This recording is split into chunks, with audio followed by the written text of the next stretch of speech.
Hi, my name is Nancy, and I'm happy to partner with the Coralville Public Library on this month's Craft to Go project. This month we will be book folding a hedgehog. So, as you can guess from the title, first we need a book. You might have some old books lying around, you might pick some up from a friend. If they're just old and falling apart and are destined for the trash bin, this is a fun alternative, as you can turn this old book into some new art. And that's what we're going to do today. Now, the first thing you have to do is the last thing I usually want to do with a book, which is break the spine. So that means I want to be able to open this book up all the way so that I can see the flat part inside.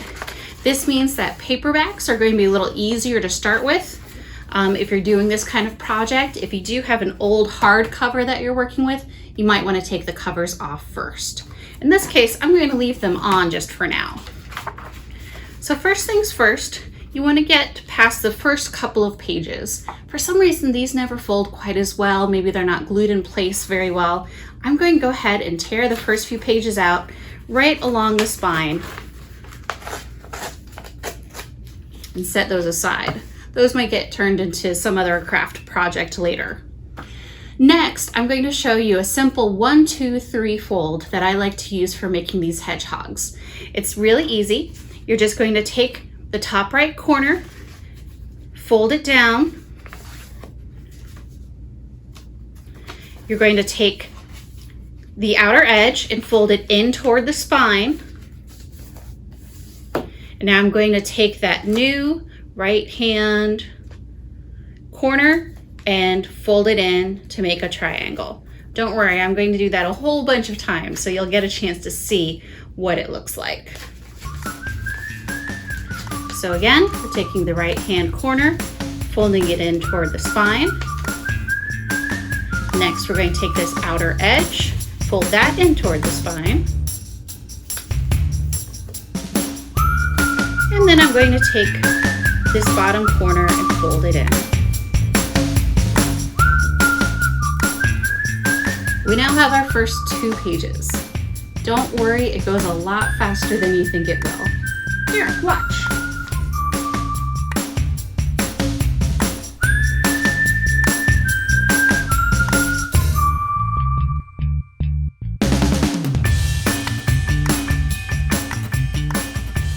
Now that you've done that about 50 to 75 times, depending on the size of the book, you're ready to make your hedgehog. So as you can see, I kept folding until the spines of my hedgehog could pretty much lay flat on the table. So my next step will be to go ahead and remove the hedgehog from the cover and the rest of the book. This is really easy to do physically, but emotionally, it took me a while to get comfortable tearing up books. So don't worry if you feel a little bad. This is why we use the books that otherwise wouldn't have a home anywhere.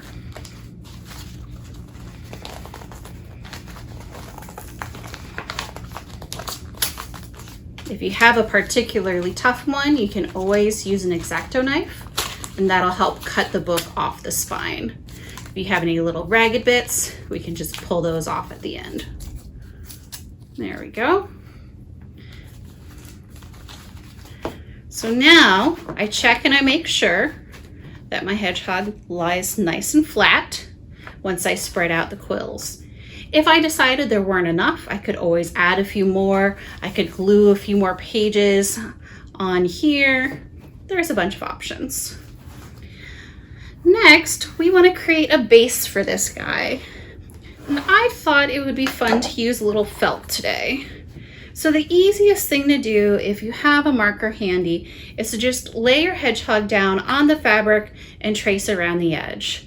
If you don't want to do that, you could always trace to a piece of paper and then transfer it. Whatever works for you. I'm going to line mine right up at the edge to use as little felt as possible so I can use it for some other projects.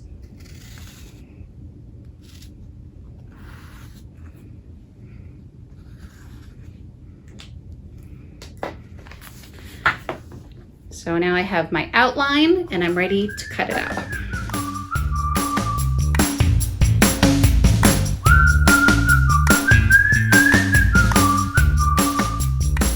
Now that the base is ready, I can attach my hedgehog to it. If you don't want to see those lines at the edges, you might want to flip your template over. If both sides of your hedgehog are even, it should line up nicely. And then you're going to go ahead and glue that in place. Now I'm using a hot glue gun, which means I want to get my hedgehog stuck down fairly quickly before that glue cools off. Really, Elmer's glue works great for this, any kind of white craft glue. You'll just want to give it a little extra time to dry. The advantage of the hot glue gun is it dries pretty quickly. So I've got my base, and then it's up to you to decorate your hedgehog however you like. I thought it might be nice to have a little pom-pom nose.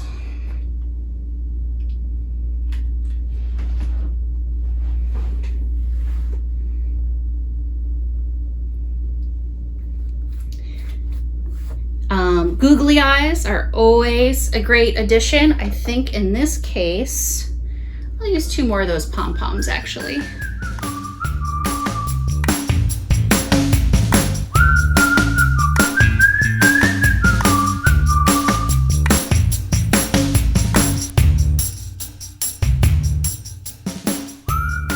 So now we're going to continue decorating our hedgehog. For that I need my hot glue gun again. I have cut out a couple of small circles that I'll use as the base for eyes.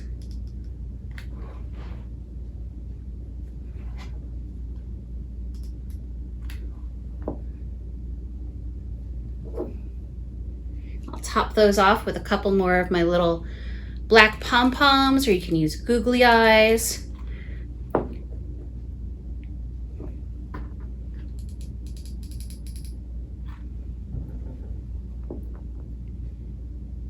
And then my little critter is going to have some ears. So I cut out 2 little sort of raindrop shapes. And what I'm going to do is I'm going to take 1 little drop of glue toward the point. And then I'm going to fold the point in. Just like that. Now again, if you're using that Elmer's glue, it might take a couple minutes to dry. Do that for the other ear.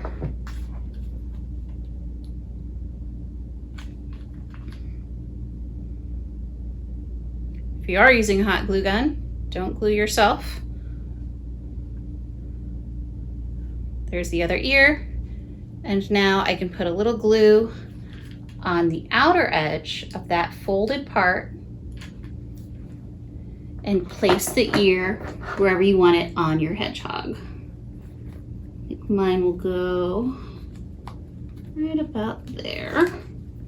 Stick it between some pages. Now we'll do the other side.